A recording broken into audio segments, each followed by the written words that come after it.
E tenho também muito prazer em estar aqui com estes outros elementos da mesa, pessoas que todas se têm distinguido exatamente do combate à corrupção e em furar o muro de silêncio que se procura impor a todos os casos de corrupção. Porquê é que o processo dos submarinos é importante? Antes de mais, quero lembrar que no ano de 2010, nós todos, contribuintes, pagámos cerca de mais de 1.000 milhões de euros pelos submarinos. O preço era de 700 e tal milhões, combinado, mas de facto o que pagámos, por causa de um esquema, uma fórmula de pagamento e de preço, etc., foi de mais de 1.000 milhões em 2010. E o governo, nessa altura, de José Sócrates, e o ministro, na altura, Augusto Santos Silva, decidiu pagar, ainda tentou pôr o concurso, o contrato em causa, pediu até um parecer à PGR, mas que não lhe deu argumentos para poder pôr em causa o contrato, porque o que estava previsto era que, no quadro da Lei de Programação Militar, os submarinos fossem pagos até 2023 e custavam mais um quinto. 1.200 milhões de euros. Portanto, pagando mais cedo, poupámos 200 milhões de euros. Foi a lógica dessa altura. Mas a verdade é que, em 2010, isso contribuiu decisivamente para o desequilíbrio das contas públicas e, em 2011, todos sabemos que entramos naquilo que alguns chamam o protetorado e que eu senti como de facto, embora não seja dos que falam de protetorado relativamente ao resgate, mas senti como uma verdadeira humilhação nacional. Portanto, ter que recorrer ao resgate internacional. Portanto, os submarinos é uma daqueles grandes contratos que contribui decisivamente para o desequilíbrio das contas públicas e que leva ao resgate. Só por isso já era importante. Mas depois há a corrupção. Há a corrupção que faz com que haja, na Alemanha, julgamento com corruptores condenados, incluindo a Ferrostal, uma das empresas do chamado German Submarine Consortium que forneceu os submarinos, que aliás pagou ao Estado alemão 139 milhões de euros de multa, e só não se acham os corrompidos em Portugal. E, no entanto, há um processo aberto de investigação desde 2006. O processo, como estão lembrados, foi aberto porque havia uma outra investigação, o chamado caso Portugal, dos sobreiros, envolvendo o BES, que é o que leva a que a Procuradoria-Geral da República, a certa altura, nas escutas telefónicas que faz por causa do processo dos sobreiros, portanto, a membros do governo Durão Barroso, Paulo Portas decide autonomizar uma investigação sobre os submarinos porque encontra lá matéria nas escutas que indicam que há compromissos secretos envolvendo, olhem, a ESCOM, a mesmíssima ESCOM que está no centro também do processo dos submarinos, era a mesmíssima empresa que estava também no centro das manigâncias para obter a luz verde governamental para o abate dos sobreiros envolvidos no caso Portugal. E quando o Ministério Público, portanto, decide autonomizar a investigação sobre os submarinos, com base nos elementos que encontra nas escutas telefónicas desse processo Portugal, porque há, por um lado, indicações de que há compromissos secretos financeiros que têm a ver com os submarinos, que envolvem a ESCOM, e, por outro lado, há, de repente, um afluxo de rendimentos no final de 2004 nas contas do CDS. Em 4 dias, de 27 a 30 de dezembro de 2004, o CDS deposita nas suas contas no BES mais de 1 milhão de euros. E os procuradores fazem a ligação entre as duas coisas. E, portanto, há suspeitas de corrupção. E devo dizer que é por causa do trabalho que faz a primeira equipa de procuradores, aliás, de procuradoras, 2 procuradoras, Auristela Pereira e Carla Dias, que em 2009 se faz uma busca conjunta na Alemanha, com procuradores alemães, à sede da Ferrostal em Essen, onde se é apreendida muita documentação e é essa documentação que depois dá origem ao processo na Alemanha. Aliás, processo que vem complementar outros que já existiam nos tribunais, designadamente de Munique, contra a mesma Ferrostal, porque o envolvimento em esquemas fraudulentos e de burlas e de corrupção era prática corrente. Aliás, sabemos que o processo na Alemanha é profuso em detalhes sobre a venda de submarinos à Grécia, com todos os circuitos perfeitamente identificados, designadamente pagamento de luvas, e é isso que leva a que depois, mais tarde, o ministro grego da Defesa tinha sido preso e condenado, e hoje está preso. Mas em relação a Portugal, esse mesmo processo é extraordinariamente lacónico e parco em detalhes. Isto hoje é conhecido, porque hoje, pelo menos, essa peça processual existe no processo português. Essa, pelo menos, foi um dos elementos que os alemães mandaram aos procuradores portugueses, que, como já foi dito, se queixam amargamente no despacho de arquivamento, neste último despacho, produzido em dezembro,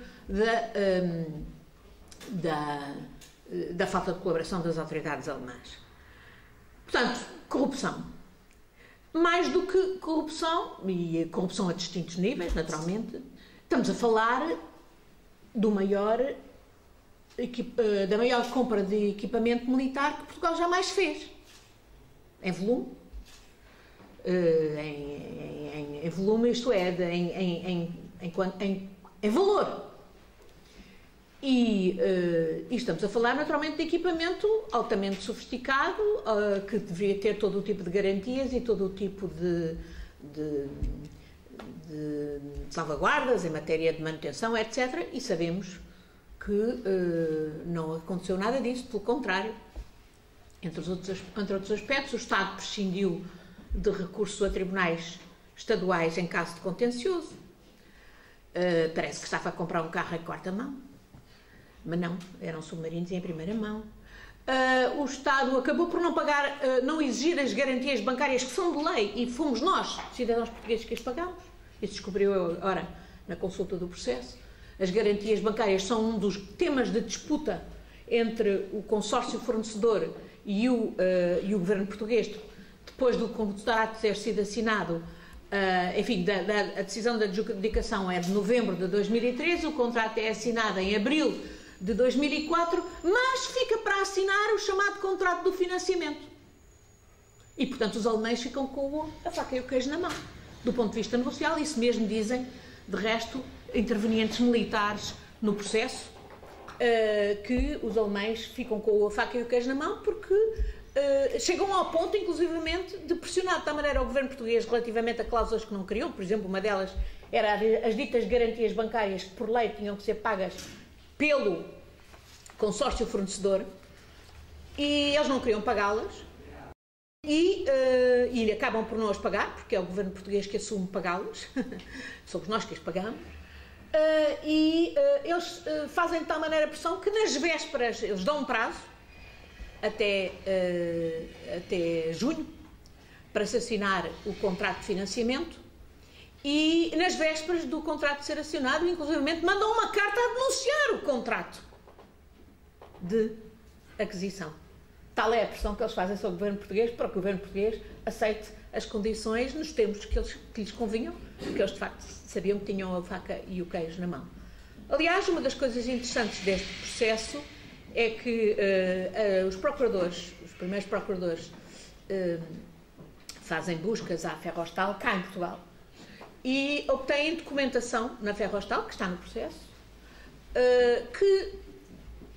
que é de 2002, mal tinha acabado de chegar ao poder o governo de Durão Barroso Portas, e que antecipa o que é que se vai passar. E o que se vai passar, e designadamente que o contrato dos submarinos vai ser dado aos alemães. Como sabem, numa primeira fase havia, enfim, já numa fase avançada, a questão que se punha era se era o contrato, se eram os fornecedores alemães ou se eram os fornecedores franceses. Quem deveria tomar essa decisão era o PRAS, o chamado PRAS. Quando, ainda em 2002, mal o governo de Durão Barroso Portas chega ao poder, começa em contactos designadamente com os alemães e rapidamente os alemães sabem que o contrato virá para eles, como acabou por vir um ano mais tarde, não em 2002 como eles queriam, mas em 2003. Em novembro de 2003 acabou por vir a adjudicação. E a documentação foi apreendida pelos nossos procuradores na sede da Ferrostal aqui, que diz exatamente isso, que explica o que é que se vai passar e como é que o governo português vai ser inteligente na distribuição dos contratos de equipamentos militares. Para além de outros aspectos, não é só corrupção que importa, há crimes de branqueamento de capitais, há crimes de fraude fiscal qualificada, e é isso que, por exemplo, os procuradores acabam por identificar. Há outros crimes, eventualmente, que eles não tratam e que eu também não pude tratar no requerimento que apresentei ao juiz, contestando o despacho de arquivamento, mas eles tratam o crime, além de corrupção, embora só tratem o crime de corrupção ativa, não o de corrupção passiva, portanto, quem é que foi corrompido. Há a questão do branqueamento de capitais e da fraude fiscal qualificada, porque, entretanto, eles conseguem detectar aqueles fundos através dos quais se fazem o pagamento dos alemães à ESCOM. A ESCOM, e eu já agora gostava de dizer isso, eu a certa altura, quando fui à Assembleia da República, não tive dificuldades face a elementos que me foram, com que fui confrontada pela deputada Cecília Meirelles relativamente a uma queixa que eu tinha apresentado em 2010 à Comissão Europeia, onde eu escrevia que a ESCOM tinha sido contratada pelo Estado. Eu não tive dificuldade nenhuma em dizer que a ESCOM não, de facto, reconhecer que não tinha sido contratada pelo Estado. A ESCOM estava contratada pelos alemães, pelo consórcio alemão fornecedor, para ser, digamos, consultora do consórcio alemão fornecedor. Mas a verdade é que estava completamente presente por dentro do Ministério da Defesa naquele período e aconselhava, e inclusive há depoimentos que vêm de elementos do gabinete de Balportas que vêm o Sr. Luís Ordem Costa da ESCOM entrar às tantas da noite no próprio Ministério para reunir com o Ministro, mas formalmente, de facto, a ESCOM não estava contratada pelo Ministério da Defesa. Embora eu hoje, perante tudo o que já sei, já tenha dito e escrito que tenho que corrigir a minha própria correção. É que, de facto, não era o Estado que tinha contratado a ESCOM, era a ESCOM, ou seja, os patrões da ESCOM, os GEs, porque a ESCOM é GEs, é Grupo Espírito Santo, que tinham, de facto, ao seu serviço o Ministério da Defesa. É isso que eu concluo de tudo o que hoje sei do processo, designadamente pelo estudo que fiz dos elementos que me foram facultados a partir do momento que houve o despacho de arquivamento. E, portanto, os aspectos de branqueamento de capitais e de fraude fiscal qualificada são muito importantes a partir do momento em que o Ministério Público consegue traçar o percurso do dinheiro, e designadamente o dinheiro que é pago pelo GSC, pelo German Submarine Consortium, à ESCOM, que era a sua consultora, e que se sabe, os próprios alemães dizem isso no processo sobre a Grécia, mas também sobre Portugal, que no fundo é através de consultores que se pagam a agentes políticos, que as luvas, pela sua intervenção, é um dos mecanismos que eles têm, por sistema, para pagar luvas a decisores políticos, é através dos consultores. E os consultores encarregam-se de fazer uma teia labiríntica pelos offshores para esses pagamentos serem o mais dificilmente possível identificados. O Ministério Público, apesar de tudo, consegue traçar uma parte do processo, do percurso do dinheiro. Vê que os alemães pagam a ESCOM UK, a ESCOM UK, a propósito, é aberta de propósito a pedido dos alemães para que justamente não seja identificado pelas autoridades alemãs como estranho que eles estejam a pagar a empresas que estão sediadas em offshores, porque a própria ESCOM é sediada no offshore. A ESCOM Portugal é sediada no offshore. E porque isso obviamente facilitava depois os pagamentos. A ESCOM UK, através do BES Londres, faz os pagamentos para uma empresa Afrexport, que por acaso é também 67% é Grupo Espírito Santo e o resto é do Sr.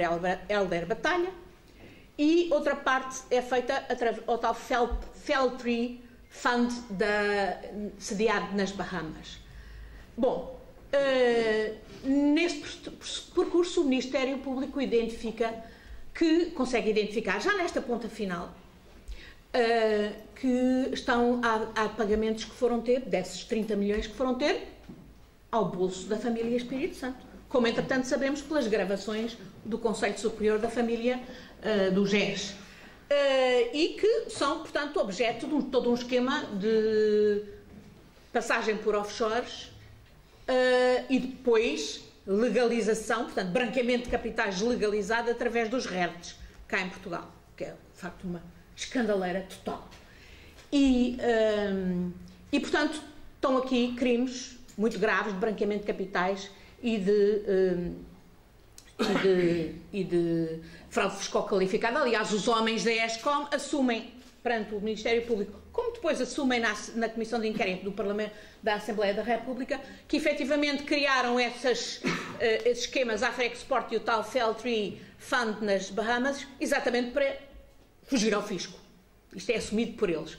E depois também, com uma grande tranquilidade, assumem que foi tudo legalizado e que os crimes se extinguiram graças aos RERTs. E o que eu acho extraordinário é que o Ministério Público coma esta interpretação absolutamente perversa, escandalosa e imoral, que eu contesto. Porque eu contesto que não se possa, de facto, ir atrás dos crimes de branqueamento de capitais e de fraude fiscal qualificada, que têm um prazo de prescrição de 15 anos, mesmo que se admita, coisa que eu também contesto, que os crimes de corrupção estão prescritos. E o outro aspecto, porque eu acho que vou tentar ser mais curta rapidamente, e depois poderei responder a perguntas. O outro aspecto que é muito importante e que, no fundo, está também aqui, põe em causa as instituições do Estado, como é a própria Justiça. A senhora Procuradora-Geral da República, na entrevista que deu esta semana, o disse, não é? Ela até usou uma expressão altamente eufemística, que era que os processos submarinos contribuíam para dar uma imagem menos simpática da Justiça. Eu acho que isto não é uma questão de simpatia. Eu até tenho imensa simpatia pela Justiça. E devo dizer que o conhecimento deste processo me faz ter ainda mais simpatia pelos operadores da Justiça, porque, sem dúvida, houve uma primeira equipa que fez um trabalho absolutamente notável, essa das duas primeiras procuradoras, Augustina Pereira e Carla Dias, que depois, a certa altura, foram, no fundo, afastadas do processo, obrigadas a afastarem-se do processo, quando, lembram-se, aquele senhor Procurador-Geral da República, que dá pelo nome de Pinto Monteiro, lhes pôs um processo disciplinar, por causa do processo das contrapartidas, que, entretanto, tinha também sido autonomizado. Já lá vamos às contrapartidas, imagino que os meus colegas de bancada falarão mais sobre as contrapartidas, mas elas afastaram-se. Depois há uma nova equipa de uma única pessoa que faz, enfim, um mínimo, e dá a sensação que durante 3 anos a PGR está a trabalhar para a prescrição, porque durante 3 anos praticamente não se faz nada, e de repente, a partir de outubro de 2013, há mais uma nova equipa, a terceira equipa de procuradores, que é nomeada, e num ano fazem um trabalho também notável, designadamente para identificar todo esse labirinto das offshores, do percurso financeiro, mas para depois terminar neste despacho de arquivamento que é bizarro. São 332 páginas, as primeiras 300 páginas leio-as e digo, estes procuradores fizeram um trabalho notabilíssimo e querem chegar ao fim do assunto e querem descobrir quem são os responsáveis. E depois as últimas 30 páginas são a justificar porque é que tudo é arquivado, e designadamente na base da prescrição. E é exatamente esses argumentos que eu contesto, por razões de direito, mas também por razões de facto, e na base de factos que eu próprio encontrei no processo, sem que eu tenha tido qualquer hipótese de ler as 40.000 páginas do processo. Eu só me foi dado acesso ao processo a partir do dia 5 de janeiro, e tinha que produzir o despacho de arquivamento até ao dia 29 de janeiro, portanto, imaginam, não dormi, eu e mais 2 pessoas que comigo trabalharam durante esse mês, e nem de perto nem de longe consegui verificar com atenção todos os elementos que lá estavam, nem de perto nem de longe. Portanto, ainda há muito a identificar. Mas, de qualquer maneira, penso que consegui dados, de facto, significativos para apoiar, enfim, o argumento de direito que me leva a contestar o despacho de arquivamento e a pedir o prosseguimento da investigação. Designadamente, porque, entretanto, se soube, e que não estava no processo, graças às tais ditas gravações do Conselho Superior do GES, que mostram que uma parte do dinheiro da ESCOM foi parar aos bolsos do Dr. Ricardo Espírito Santo e familiares, o que é absolutamente inaceitável. Finalmente, gostava de dizer, portanto, a questão da justiça é uma questão absolutamente fundamental. Também foi a senhora Procuradora-Geral da República que disse que parecia que havia uma rede dentro do Estado a trabalhar contra o Estado. Eu acho que não há uma, há várias. Este processo dos submarinos é muito significativo por isso. Eu não ouvi as escutas que há no processo, mas li transcrições, e é muito significativo de que não há uma, há várias redes e se calhar interseccionam-se. É também uma das razões porque este processo é muito importante. Finalmente, eu terminaria dizendo, estamos a falar de equipamento militar, e eu não ponho em causa que este equipamento fosse muito importante para a Marinha Portuguesa e até fizesse sentido estrategicamente para o país. Eu sei que hoje, por exemplo, é mais fácil, é mais barato mandar os submarinos fazer determinadas missões de vigilância do nosso espaço marítimo do que, por exemplo, mandar as fragatas, que são mais caras. Mas a questão é que a própria Marinha identificava como um mínimo de 3 submarinos sendo essenciais para cobrir as nossas responsabilidades na área marítima, portanto, sob a nossa jurisdição. Por outro lado, naturalmente que esses submarinos tinham que ter todas as condições e os submarinos foram degradados é a expressão, suponho eu, técnica, que os militares empregam, designadamente nesse esquema de negociação a posteriori, em que, obviamente, as responsabilidades são, em primeiro lugar, do Ministro da Defesa, claríssimo, e eu não tenho nada de pessoal contra o Dr. Paulo Portas, ao contrário do que alguns procurem fazer correr. Não tenho nada de pessoal, o que eu tenho é político, por estes e outros casos, mas este é um caso concreto, suficientemente.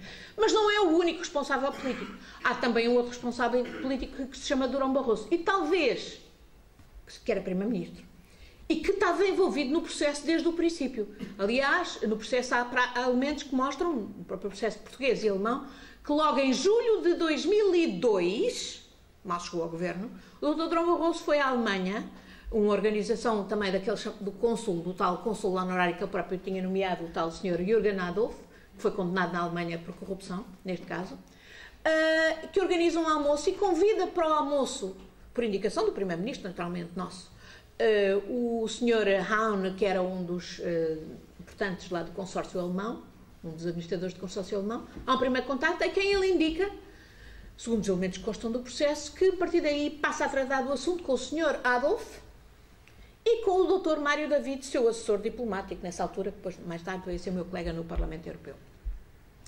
E depois há também um outro deputado, o deputado João Rebelo, que é muito citado nessa fase do processo, porque tinha muitos contactos no setor da defesa, ele era membro da Comissão de Defesa, etc. Portanto, há aqui um conjunto de pistas muito importantes que não podem deixar de ser prosseguidas. De ser ouvido o Dr. Durão Barroso, de ser ouvido o Dr. Mário David, de ser ouvido o deputado Rebelo, etc., que não foi ouvido. Foram ouvidos outros elementos, há um caso muito interessante, portanto, estamos a falar de equipamento militar, e eu penso que equipamento militar, um país como o nosso, que tem poucos recursos, precisa de ser ainda mais judicioso que todos os outros na forma como gasta o dinheiro em equipamento militar. Nós precisamos do equipamento militar e, designadamente, dos próprios submarinos.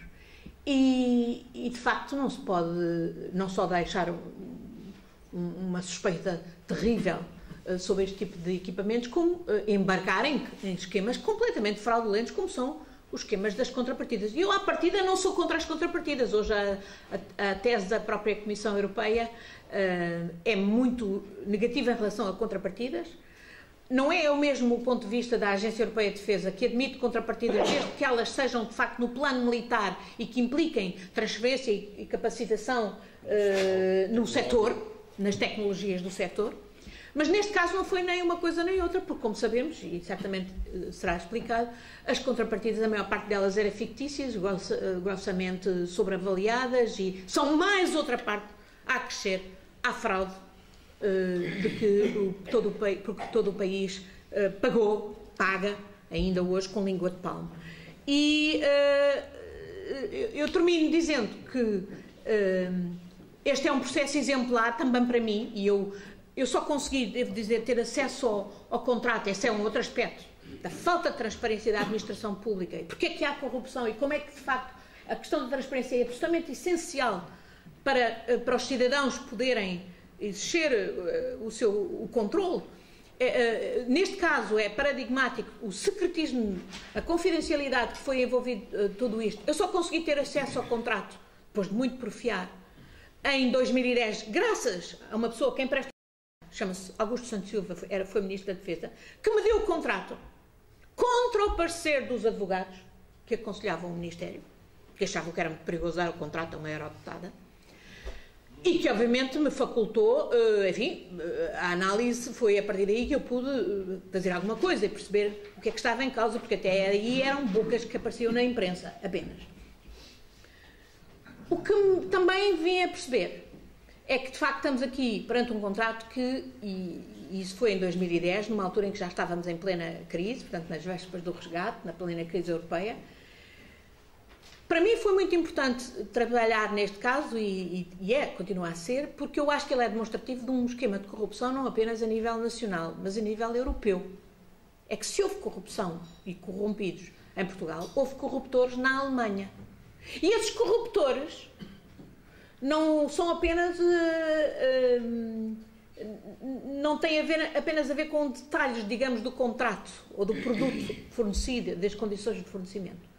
Tem a ver com aspectos essenciais que estão no âmago dos problemas que nós discutimos na Europa, em relação a Portugal ou em relação à Grécia ou outros países. É que não sei se sabem, um dos aspectos que eu recolhi da análise dos documentos na PGR é que, a certa altura, já tínhamos o BES, via ESCOM, a trabalhar no processo. Teoricamente, pelo lado dos fornecedores alemães. Mas, na prática, muito presente no processo de decisão português. Aliás, as escutas demonstram isso amplamente. Não era só o caso Portugal, não era só o caso AENOR, não era só um projeto em Gaia, etc., em que havia imenso tráfico com o Dr. Luís Alta e Costa da ESCOM, era também do submarino. Mas, depois, há uma decisão do poder político, do Ministro da Defesa, de impor o BES como parte no consórcio financiador. Curiosamente, os alemães, nessa altura, não queriam o BES, queriam um consórcio que tivesse o Deutsche Bank, e eles queriam que fosse o parceiro nacional a Caixa Geral de Depósitos, porque era o banco que tinha melhor rating e porque era o Banco do Estado. Mas o Ministro da Defesa Nacional preferia o BES, porque achava que o BES era o melhor banco nacional. E arranjou um esquema complicado, porque os alemães, desde o início, nos contactos mesmo com o Primeiro-Ministro Durão Barroso, destinam-se a encontrar uma fórmula que não agrave as contas públicas face ao Eurostat. Boa parte dos contactos alemães destinam-se a ver como é que se há de fazer a compra dos equipamentos sem que isso venha a agravar o orçamento público e, portanto, enfim, lembramos-nos que nessa altura a Ministra das Finanças chamava-se Manuela Ferreira Leite, e suponho que ela teve um dedo em não deixar que, em vez de ser 3 submarinos, em obrigar que fossem apenas 2 submarinos, porque não havia dinheiro. E, portanto, porque não havia dinheiro, era preciso arranjar uma fórmula de pagamento que não agravasse as contas públicas. Portanto, que enganasse o Eurostat, que enganasse. Ora, quem é que tinha a fórmula para enganar o Eurostat, para enganar as autoridades europeias e para enganar, portanto, as regras do Pacto de Estabilidade e Crescimento? Os alemães. O Deutsche Bank. O Deutsche Bank tinha uma fórmula de financiamento que não era a que propunha o BES propunha um leasing clássico há não sei quantos anos, mas os alemães tinham uma fórmula de financiamento que permitia, que era garantida para contornar as regras orçamentais europeias. Tão garantida que já tinha sido aceito para a Grécia. E era uma dificuldade que o Ministro tinha, como é que ele havia de impor o BES, quando o esquema que o BES propunha, que o BES com o consórcio com o Credit Suisse, não tinha garantia de ser aceito pelas autoridades europeias. Mas resolveu-se o assunto. Mandou o secretário-geral do Ministério, o Sr. Bernardo Carnal, à Grécia, sacar aos gregos a fórmula. Não fica claro se foi pago. O que é certo é que uns dias depois a fórmula estava nas mãos do BES. O BES apresentava, o consórcio BES que Credit Suisse apresentavam uma formulação idêntica à do Deutsche Bank. Portanto, eram os alemães que nos explicavam como é que a gente violava as regras orçamentais europeias. Também por isto, este processo é muito importante e exemplar. E eu não me canso de o citar em Bruxelas, junto dos meus colegas alemães. E não me canso de... Eu já escrevi à senhora Merkel, já escrevi, já voltei a escrever, e a resposta está para canto. E eu acho que isto tem muito a ver com as razões porque é que, nos últimos anos, a Alemanha fazia o que queria da Comissão Europeia. Eu acho que tem muito a ver. Não tenho dúvidas nenhumas, é que de facto a Alemanha tinha a fórmula para contornar as regras orçamentais europeias. E o Dr. Paulo Portas habilmente conseguiu roubar essa fórmula, fazê-la chegar por não sei por que artes às mãos do BES, que propõe uma proposta, que põe na mesa uma proposta juntamente com o Correio Suíço, que vem a ser aprovada pelo mesmo Dr. Paulo Portas como sendo melhor que a dos alemães e que leva, portanto, a que seja esse, outra vez, o BES, por 2 carrinhos, a estar muito presente no processo como financiador do contrato de compra dos submarinos. Há muito mais detalhes, não vou amassar-vos, ficarei disponível para as respostas, para as perguntas que me quiserem colocar. Do meu ponto de vista, este não é o único, mas é um caso absolutamente exemplar. E se nós, cidadãos, não exigirmos, pela via judicial, naturalmente, mas se não for pela via judicial, por outra via qualquer, que isto tudo venha a ser posto cá fora, então não somos um país, somos a choldra que falava o Essa.